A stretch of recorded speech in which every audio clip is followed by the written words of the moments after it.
Assalamualaikum warahmatullahi wabarakatuh.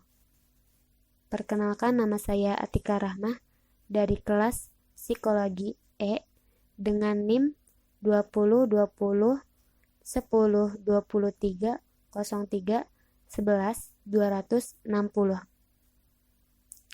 Di sini saya akan menjawab beberapa pertanyaan dari tugas ujian tengah semester mata kuliah filsafat dengan soal yang pertama.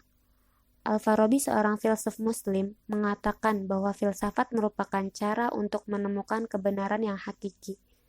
Namun demikian, sejauh mana filsafat mampu menjangkau tujuan tersebut, sementara filsafat hanya memaksimalkan peran akal pikiran. Padahal banyak hal yang tidak bisa dijangkau menggunakan akal. Al-Ghazali mengatakan bahwa akal itu jangkauannya sangat terbatas, bahkan tidak jarang menipu. Bagaimana pendapat saudara mengenai dua pandangan yang kontradiktif tersebut? Menurut pandangan saya, antara keduanya memiliki pendapat yang berbeda. Hal tersebut merupakan suatu yang wajar, dan saya tidak berhak dalam menjudge ke salah satunya, karena pada dasarnya pendapat yang dikeluarkan menurut Al-Ghazali dan Al-Farabi memiliki tingkatan kebenarannya sendiri.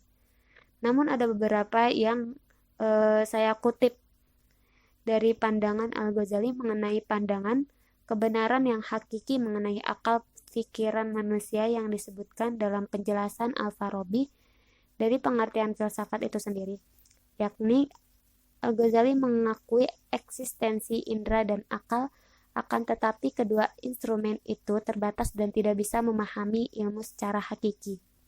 Al-Ghazali berpendapat bahwa kebenaran ilmu pengetahuan tidak terbatas pada kebenaran indrawi, tetapi ada kebenaran di balik indrawi, yaitu kebenaran abstrak. Mengenai makna menghilangkan pengertian ilmu secara terpisah, karena sentralisasi ilmu ada pada Tuhan sebagai pemiliknya dan manusia sebagai pengembangnya, sehingga jelas tercipta hubungan dua arah, yakni ilmu untuk Allah dan ilmu untuk manusia. Tentunya manusia yang berporos pada Allah. Adapun dengan pandangan dari Al-Farabi sendiri memberikan gambaran bahwasannya kebenaran yang hakiki dapat dilalui dengan akal pikiran manusia yang dia berikan sesuai dengan pertimbangannya dari beberapa pendapat para filsuf lainnya. Hal tersebut pun memiliki catatan tersendiri, yakni seperti halnya Al-Farabi membaginya ke dalam tingkatan, yakni akal potensial, akal aktif, dan perolehan.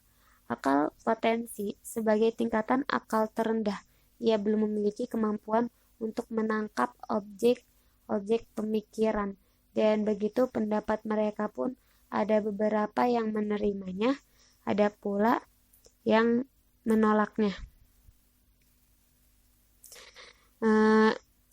Soal yang kedua yaitu manusia sebagai objek material filsafat memiliki akal untuk berfilsafat dan menemukan kebenaran.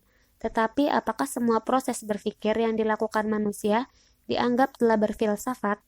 Jika iya, apa argumentasinya? Namun jika tidak, sampaikan pula argumentasi saudara. Pahami ciri-ciri berpikir filsafat. Di pertanyaan kedua ini saya akan menjawab bahwasannya berpikir filsafat itu sama halnya berfilsafat, namun tidak semua orang berpikir itu berfilsafat.